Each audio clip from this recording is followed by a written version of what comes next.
Hello दोस्तों, तो finally Khesari Lal Yadav ने ये आगाज़ कर ही दिया है भोजपुरी सारेगामा हम चैनल से कि बहुत ही जल्द बहुत ही बड़े बवाल वीडियो लेके आ रहे हैं।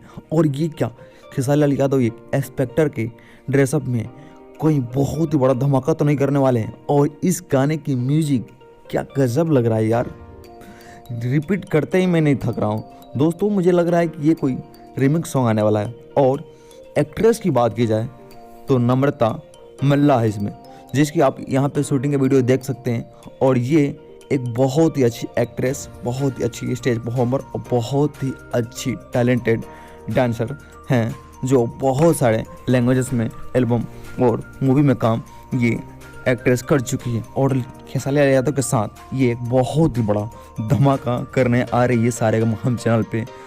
सो आप सभी बहुत इंजॉय करने वाले हैं इस वीडियो को लेकर। देख के बताइएगा वीडियो आप सभी को कैसा लगा। अगर खेसारी लाल के फैंस हैं तो वीडियो को लाइक ज़रूर करें और इसे शेयर ज़रूर करें। मिलते हैं एक नए अपडेट के साथ, तब तक के लिए आप सभी को नमस्कार।